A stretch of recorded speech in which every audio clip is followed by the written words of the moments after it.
정보가 있는 시사 토크쇼 장윤선의 팟짱.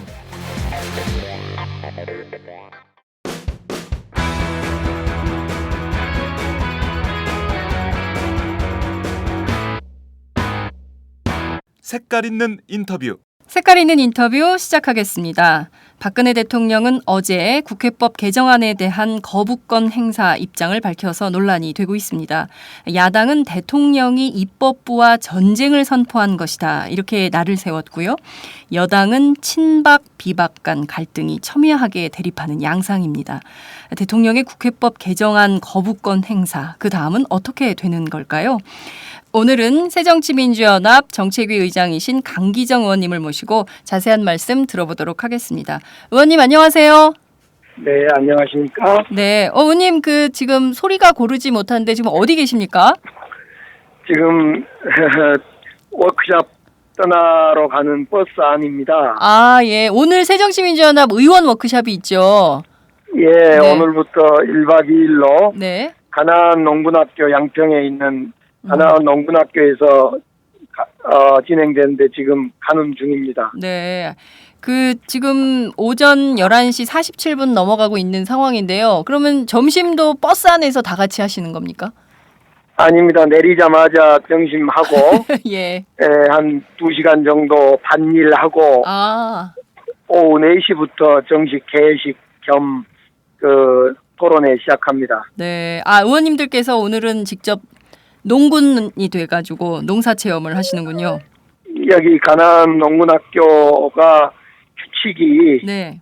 여기에 입교를 하면 오늘 2시간 또 내일 아침에 2시간 네. 이렇게 총 4시간 정도 일을 하고 또 2번에 걸쳐서 강의를 또 들어야 됩니다. 농군학교 교장 선생님으로부터. 네. 예.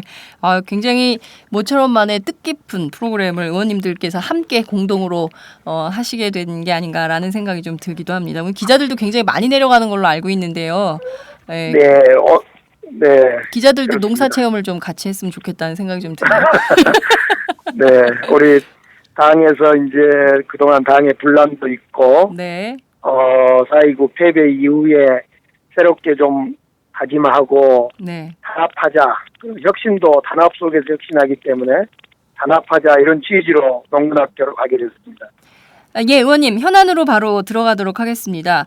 어제 박근혜 대통령이 국회의원 3분의 2 찬성으로 통과된 국회법 개정안이 못 받겠다, 거부권을 행사하겠다, 이런 뜻을 피력해서 논란이 좀 되고 있는데요. 자, 우선 박근혜 대통령의 이 같은 입장, 의원님은 어떻게 보십니까?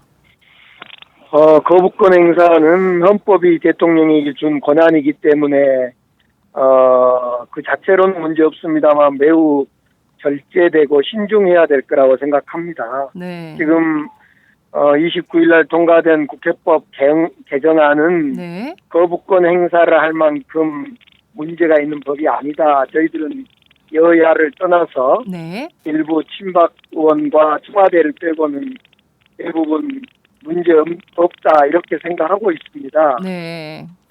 만약 거부권이 행사되면 이건 국회에 대한 또 다른 분란이 될 수 있고 청와대와 국회가 입법권과 행정부가 격돌하는 모습으로 보여져서 네. 국민들에게는 바람직스럽고 좋지 않게 보일 거다 이렇게 생각해서 우려가 앞섭니다. 네. 자, 우선 의원님께서 지적해 주신 바대로 일부 친박 의원들, 청와대 빼고는 여야를 떠나서 모두 이 국회법 개정안에 대해서 찬성하고 있다, 이런 말씀을 주셨습니다. 그런데 일반 국민들 시선에서 보면 도대체 무슨 문제가 있길래 저렇게 대통령께서 거부권을 행사하겠다 이렇게 세게 나오시는 걸까 궁금해하거든요. 대체 이 법에 도대체 무슨 문제가 있기나 한 건지 잘 모르는데요. 구체적으로 어떤 쟁점이 있는 겁니까? 일단 국회법 현행 98조에 따르면 네. 98조 2의 3항에 따르면 정부가 시행령을 만들 때 네. 법률에 위임받는 범위 내에서 만들고 네. 만약 법률이 위임하는 범위를 넘어서서 만약 만들게 되면 네. 국회는 시정 조치 요구할 수 있도록 이렇게 법이 되어 있습니다. 네. 그런데 그동안 국회에서 여러 번 법률에서 위임하는 범위를 넘어선 시행령, 네. 시행규칙이 정부에서 만들어지는 걸 보면서 네. 여러 번 시정해라 이렇게 요구했음에도 불구하고 네. 한 번도 시정을 하지 않았고 네. 않고 있어서 네. 이번에 국회법을 바꿔서 네네. 좀 시정하는 권한을 분명히 강행 규정으로 좀 법을 바꾸면서 네. 지금 청와대가 반대를 하고 있습니다. 네. 그러니까 결론적으로 말씀드리면 법률이 위임하는 범위를 상위법의 위임 범위를 넘어선 시행령에 대해서 고치도록 하는 네. 법인데요. 네. 그 법이 그렇게 고치도록 하는 것이 위헌이냐 아니냐 그 논란을 지금 하고 있는 것입니다. 네. 굉장히 어려운데요. 의원님 좀 더 쉽게 설명을 해보자면 이를테면 법이 다 정하고 있는 게 있는데 이 상위법을 위반하는 시행령을 통해서 박근혜 대통령 하고 싶은 정책 막 해버리는 거예요. 그죠? 네, 그게 문제 아닙니까 사실? 그렇습니다. 네. 그 네. 대표적인 것들을 새정치민주연합 정책위원회에서 실태조사까지도 했잖아요. 그래서 네, 네. 11건을 지금 상위법을 위반하고 있는 시행령을 발표도 하셨는데요. 그 대표적인 게 누리과정 예산 문제죠. 그렇습니다. 네. 이 누리과정이라고 3세, 5세 그 네. 보육료 지원하는 애기들, 회사인데요. 보육료 애들 지원하는 문제. 보육료 지원 회사인데 네. 그걸 규정하는 법이 이제 지방교육재정저부금법이다, 그렇습니다. 유아교육법이다, 영유아보육법이다 네. 이런 법인데 이런 법에는 네. 어린이집은 이 보육료를 국가재정으로 정부재정으로 주도록 되어 있습니다. 네네. 근데 박근혜 대통령이 정부재정으로 주겠다고 대선에서 공약도 하고 공약해놓고. 했는데 예. 이제 돈이 없으니까 이걸 지방정부하고 교육청에게 떠넘기려고 하다 보니까 네. 이 법률적 근거가 국가가 주도록 되어 그렇죠. 있단 말입니다. 네. 그래서 이 앞서 말씀드린 그런 지방교육재정교부금법이다, 유아교육법이다, 영유아보육법이다 네. 이런 법의 시행령에다가 그렇죠. 교육청에서 줄 수 있다. 그렇게 만들어가지고. 이렇게 네. 또 주도록 해야 한다. 이렇게 네. 정해놓고 교육청을 압박하니까 네. 교육청에서는 시도교육감들이 그건 법률 위반이다 못 받겠다 하고 그렇죠. 갈등이. 이렇게 예산을 편성 안 하고 네. 뭐 그런 상황으로 간 것이 대표적인 예고요. 네. 또 이제 FTA 피해 보전 직불금이라는 것이 있는데요. 네네. FTA로 인해서 그 농어촌 농어민들이 피해를 보게 되면 직불금을 주도록 되어 있는데 네. 이것도 그 법에는 그렇게 정상적으로 주도록 되어 있는데 네. 규칙 이 농림부가 만든 농식품부가 만든 규칙에다가 네. 수입 기여도라는 항목을 넣어서 네. 결과적으로 이 피해 직불금 규모를 음. 축소해서 네. 줄 수 있도록 정부 예산을 아끼려고 네. 이런 식으로 자꾸 법에서 정한 것과 달리 네. 정부가 마음대로 자의적으로 시행령과 규칙을 정해서 네. 법과 관계없이 주는 이런 조치를 취하는 것이 이제 대표적인 사례죠. 네. 박근혜 정부의 꼼수예요. 그래서 사실 국회에서 이것 때문에 굉장히 이런 식으로 하면 도대체 국회 입법권이 무슨 의미가 있는 거냐, 무슨 소용이 있는 거냐, 법 만들어봐야 전부 시행령으로 대통령이 이렇게 하고 싶은 거 자기 맘대로 다 해버리면 도대체 무슨 의미가 있냐 이런 비판이 굉장히 컸지 않습니까? 그렇습니다. 이건 네. 이제 박근혜 정부 지금 나타난 문제만이 아니고요. 네. 2008년 이후에 최근까지 이제 국회에서 시정해라라고 통보한 건수가 네. 152건이나 됐어요. 그렇게 많습니까? 예, 네. 전 부처에서 일어나고 있는 일입니다. 네. 그러니까 이제 국회에서 지금 대표적으로 요즘에 또 하나 보면 관광진흥법을 개정해달라 정부가 이제 요구하는데 네네네. 우리는 학교 근처에 호텔 지어서는 안 안 된다. 되죠. 네. 그래서 이제 그걸 법을 통과를 안 시켜주니까 네. 편법으로 또 이제 규칙보다 더 하위 법령으로 네. 지을 수 있도록 하는 이런 꼼수를 부리고 있습니다. 네. 그래서 이런 것이 지금 박근혜 정부뿐만 아니라 행정부가 네. 그동안 입법부의 입법 권한을 무시하고 행정부의 자의적, 편의적 어떤 법 집행의 사례들이 참으로 많습니다. 네. 그러니까 사실 입법부 위에 행정부가 서 있는 거 아니냐 이런 착각마저 들게 해서 결국 우리가 입법, 사법, 행정이 삼권 분립이 제대로 되고 있는 나라냐 이런 그 비판, 국민적 불만 이런 것도 좀 있는 것 같아요. 그렇습니다.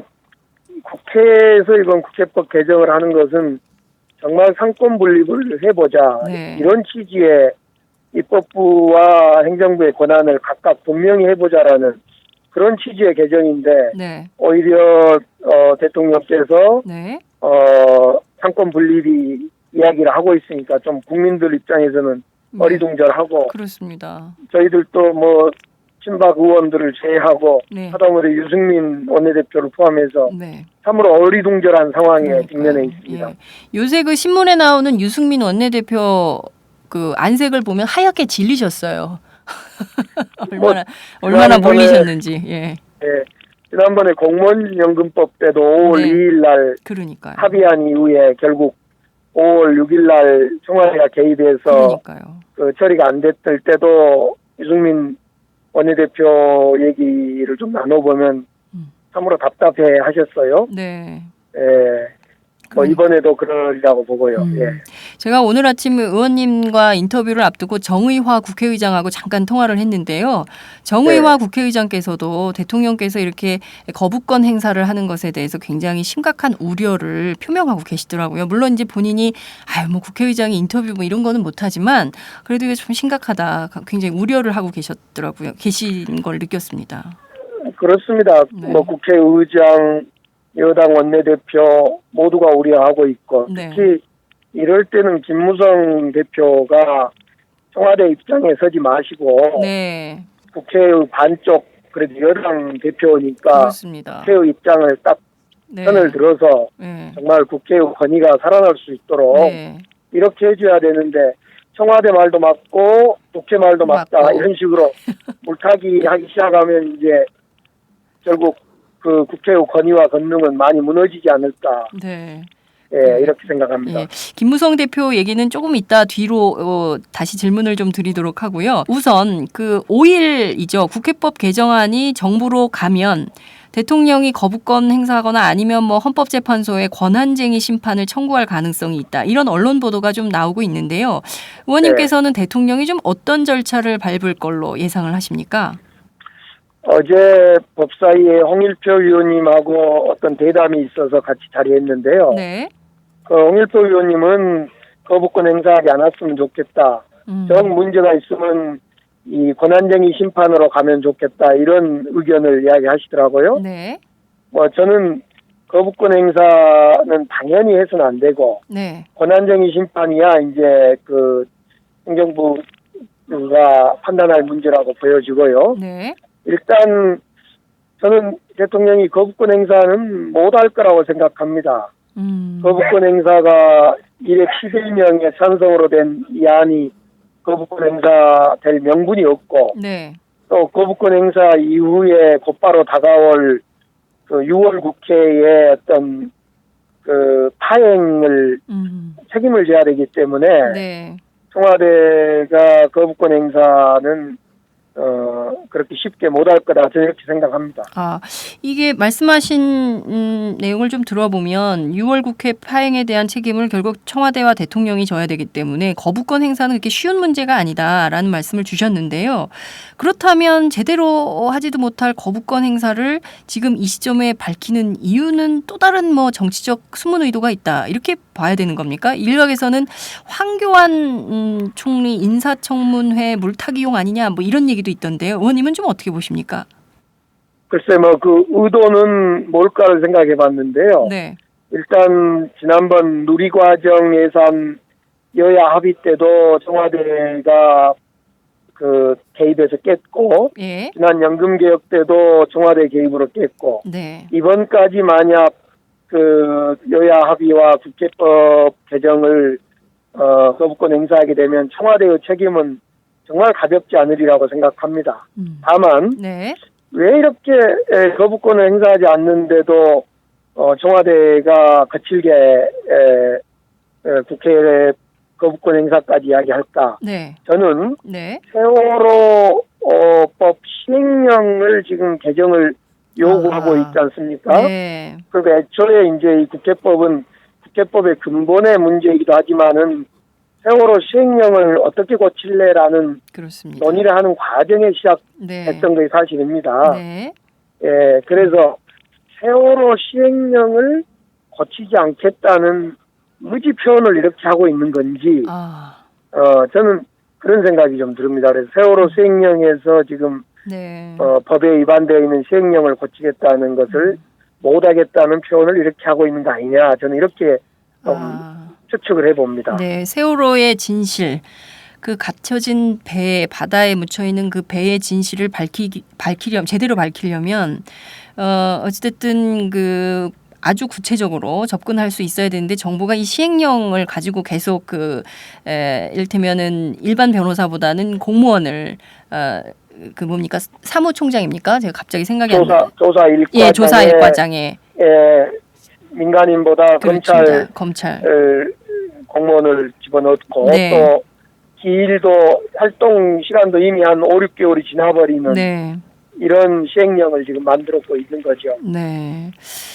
이런 의도까지 있다는 생각은 저희는 잘 못했는데요. 박근혜 대통령이 여기까지 이렇게 생각을 하고 거부권 행사를 표명을 한다면 참 국민들은 참 납득하기 어렵다 이런 생각마저 드는데요. 자, 우선 그 박근혜 대통령이 이렇게 말씀하시기로는 국회가 정부 시행령까지 번번이 수정 요구하게 되면 국정이 마비가 되고 정부는 무기력하게 될 거다 이런 입장을 피력했거든요. 이거는 실제 그럴 수 있을까요? 어떻게 보십니까? 앞서 말씀드렸듯이 이 시행령 수정하라는 요구는 2008년 이후에 150차례 이상, 150건 이상 있었던 것으로 확인됐고요. 네. 특히 시행령을 수정해라 이럴 때는 상임위에서 여야가 마주 앉아서 토론을 하고 네. 그 상임위 토론할 때 정부 측 의견도 제시를 하고 네. 이렇게 해서 여야가 합의하고 정부 측 의견이 다 합치해서 네. 그래 그 법률과 시행령이 틀리구나 맞지 않구나라고 공감이 있을 때 표결로서 요구해서 과반 이상의 동의로서 요구해서 네. 시행령 개정 요구 수정 요구를 하게 됩니다. 네네. 그러니까 이건 절차적으로 아무런 그 문제가 없고 네. 지금 일부 언론이나 또는 대통령의 말을 빌린다면 국회가 언제든지 모든 시행령에 다 시비 걸고 뒷다리 잡고 네. 그래서 공권력이 무력화되는 이렇게 호도하고 있는 것 같은데요. 네. 시행령 한 건이 만약 그 수정을 해야 될 필요가 있다고 보면 네. 국회에서 논의하고 상임위에서 논의하고 그럴 때 정부 의견 듣고 네. 논의한 결과 표결해서 그런 요구를 하게 된다는 점입니다. 네. 사실 지금 조중동이 앞서서 굉장히 심각한 충돌 문제가 있는 것처럼 하지만 사실 국회의 정상적인 절차의 한화인 것이고 이것에 대해서 박근혜 대통령 거부권 행사를 하겠다고 하니까 오히려 더 문제가 커지고 파장이 커지는 것은 아닌가라는 생각이 좀 들기도 합니다. 자, 그나저나 국회법 개정안이 정부로 오면 대통령이 15일 안에 의의서를 붙여서 국회에 제의 요구를 하게 될 수도 있는데요. 그러면 국회에서는 어떤 절차가 남아있게 되는 겁니까? 재투표를 하게 되는 건가요? 예. 만약 거부권이 나서 요구서가 오게 되면 국회는 일단 과반 의석의 제적 과반의 참석에 네. 참석의 3분의 2 이상이 찬성을 하면 이제 그 법이 확정되어서 네.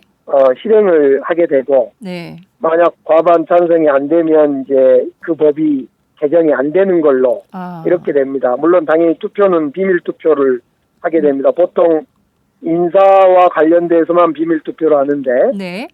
이 제2 요구권에 대한 안건에 대해서는 그 비공개 비밀 투표를 하게 돼서 네. 누가 투표에 찬성했는지 반대했는지 확인할 수 없는 아. 그런 투표를 하게 됩니다. 네. 그렇게 되면 이를테면 박근혜 대통령의 주장대로 거부권 행사가 돼서 비밀 투표를 통해서 찬성이 더 많이 나오면 그러면 전국은 어떻게 될까요? 이제 찬성이 많은 것은 많은 것이 중요한 게 아니라 네. 3분의 2의 찬성이 나와야만 네. 그 법이 그대로 시행이 될 거고요. 네.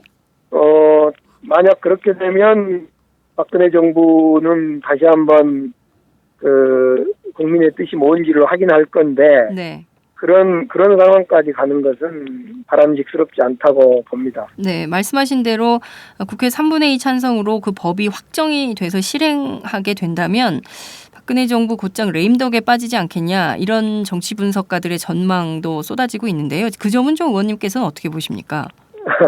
결국 이제 그 법이 다시 제2거부권 행사로 재투표를 하게 되는 상황에 왔을 때 과연 김무성 대표를 중심으로 여당이 어떤 그 투표 행위를 보일 건지 네. 이 점이 이제 뭐 관전 궁금한 포인트. 거죠. 예.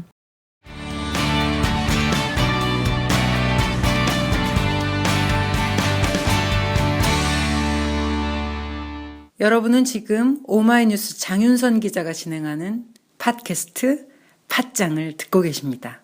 술 한잔 걸치셨네. 오이들이 운전 불러드릴게요. 불러봐! 1688 1688 5252 불러주세요. 1688 5252 대리운전. 1688 5252 불러주세요. 1688 5252 대리운전. 처음 이용하시면 10,000원 상품권 드려요. 1688 5252. 김무성 대표에 대해서 잠깐 여쭙겠습니다. 앞서 말씀해 주신 대로 여당 대표이시기 때문에 국회 입장에서 분명하고도 정확한 입장을 피력해 주셔야 되는데 국회 입장을 피력하는 것 같기도 하면서 또 반대로 청와대 입장과 다르지 않다라는 입장을 피력하시면서 이게 어떤 게 진심인지 알 수가 없다 이런 얘기들이 나오고 있는데요. 김무성 대표의 이런 모호한 태도에 대해서는 좀 어떻게 생각하십니까? 지난번 연금 때도 사실은 네. 그 사회적 기구에서 합의한 안을 존중한다라는 표현을 하면서 사실상 합의를 했는데 합의하고 나서 좀 다른 얘기를 하시더라고요. 그때 이제 연금을 지킬 거냐 당내 친박과 비박의 그 갈등을 없앨 거냐 이 선택에서 결국 당내 화목을 택하더라고요. 아. 네, 제가 그때 아쉬웠던 것은 당내가 좀 분란이 있더라도 친박계 의원들의 약간의 그 저항이 있더라도 연금을 지켜줬으면 지난 5월 6일 날 이후부터 22일 동안 혼란은 없었다고 봅니다. 네. 그런 경험을 갖고 있는 저로서는 이번에 또 혹시라도 네. 김무성 대표가 국회의 뜻을 저버리고 국회의 뜻을 지키지 않고 네. 친박 의원의 손을 들어주면서 당을 적절히 봉합한다면 네. 그것은 국민의 뜻, 국회의 뜻을 지키는 대표가 되지 못하고 네. 당을 지키는 또는 그 친박계를 지키는 청와대를 지키는 대표가 될 것이다. 그런 점이 우려스러워서 네. 이번에만큼은 지난 연금 때와 달리 청와대를 지키는 김무성 대표가 아닌 국회를 지키는 김무성 대표가 되어주기를 바랄 뿐이죠. 네. 말씀하신 대로 김무성 대표가 청와대를 지키는 새누리당을 지키는 그런 당대표, 친박을 지키는 당대표가 된다면 국회법 개정안이 물 건너갈 수도 있겠네요. 그 점이 제일 우려스럽습니다. 참 이게 걱정입니다. 자, 박근혜 대통령과 또 김무성 대표가 계속 이렇게 가는 거는 뭐 좀 또 다른 뭐 정치적 노림수가 있다 손 치더라도 그 새누리당 내부 의원들의 좀 분위기는 어떤가요? 글쎄 개별적으로 어제 좀 만나보시면 뭐 유승민 대표나 네. 또 조혜진 우리 수석이나 네. 또 어제 홍일표 법사위원회 간사나 네. 또 뭐 제가 장윤석 위원님도 잠깐 뵀었고요. 네. 등등 이제 뭐 여기서 일일이 검역 않더라도 많은 의원님들하고 뭐 이렇게 이 문제와 관련해서 언뜻 스쳐 지나가면서 이야기를 나누다 보면 네. 결국 큰 문제가 아닌데 청와대가 분란을 일으켰다. 그리고 설령 큰 문제라 하더라도 네. 그러니까 약간의 문제가 있다 하더라도 그건 국회법에서 얼마든지 국회 상임위에서 그 지혜롭게 처리할 수 있는 거다. 네. 도대체 왜 이렇게 문제를 일부러 만드는지 모르겠다. 이런 분위기가 사실 많다는 겁니다. 주류를 이룬다는 겁니다. 네. 네. 그러니까 새누리당 내부에서도 의원님들이 이 청와대의 이런 그 분란을 자꾸 일으키는 것에 대해서 굉장히 달가워하지 않는 분위기다라는 말씀이신 거죠. 그렇습니다. 근데 또 그럼에도 불구하고 또 투표 결과는 늘 청와대에 유리한 결과가 나와서 이게 종잡을 수가 없어요. 그분들이 이제 저희들 기자들 만나서도 하시는 말씀을 들어보면 굉장히 이제 불만이 많으신 건 사실인데 또 투표 결과는 또 전혀 다르게 나와서 참 이해 알 수가 없다라는 생각이 좀 듭니다. 그걸 믿고 뭐 청와대에서는 거부권을 행사하게 된다면 네. 그런 그 겉으로 이야기한 것과 투표로 따로 투표 행위하는 것이 다르다라는 걸 믿고 청와대가 거부권을 행사하게 된다면 또 다른 그 분란에 직면할 거다. 네. 이런 생각이 듭니다. 네. 국회 사무처도 그렇고 앞서 말씀드린 대로 정의와 국회의장도 그렇고 청와대의 이런 독주에 대해서 그냥 가만히 있지는 않겠다라는 시그널도 좀 읽히기는 하는데요. 국회 안에서 이 문제로 청와대와 이번에 한번 크게 쟁점을 형성하면서 야당이 싸워 나갈 뭐 그럴 의지나 뜻도 가지고 계십니까? 좀 새정치민주연합은 좀 어떻게 대응할 계획이십니까? 이건 야당의 문제라기보다도 네. 입법부의 문제이기 때문에 국회의장이 잘 그 중심을 잘 잡으시고 계신다 저는 이렇게 생각합니다. 네. 물론 이 야당은 그동안 여야를 떠나서 행정입법의 어떤 문제, 위법성에 대해서는 여야를 떠나서 제기했고, 네. 특히 야당은 제가 어제 이제 몇 가지 사례, 네. 누가 보더라도 위법이 명백한 사례들을 어제 발표도 했습니다만은 네. 이 문제는 어디까지나 야당의 문제라기보다도 입법부의 문제다. 네. 그래서 입법부의 수장인 국회의장과 새누리당 제1당인 김무성 대표가 책임 있게 좀 나서줘야 된다 이런 생각입니다. 네, 알겠습니다. 의원님 네. 오늘 말씀 정말 잘 들었습니다. 의원 네. 워크숍 잘 다녀오시고요. 네. 다음에 또 모시겠습니다. 감사합니다. 네, 달라진 모습으로 국민께 인사드리겠습니다. 네, 고맙습니다. 네. 지금까지 새정치민주연합 정책위 의장이신 강기정 의원과 함께했습니다.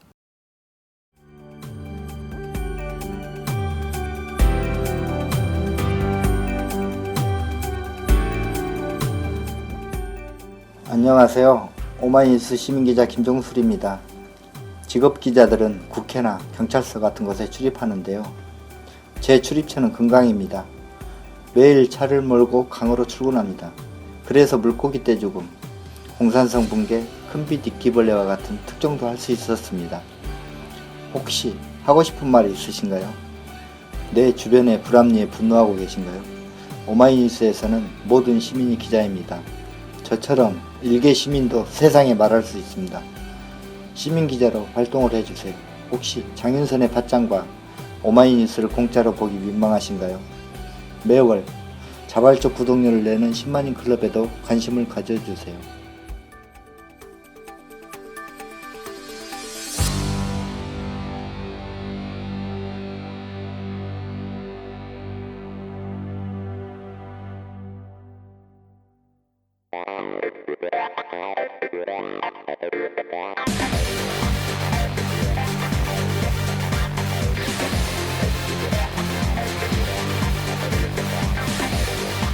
정보가 있는 시사 토크쇼 장윤선의 팟짱.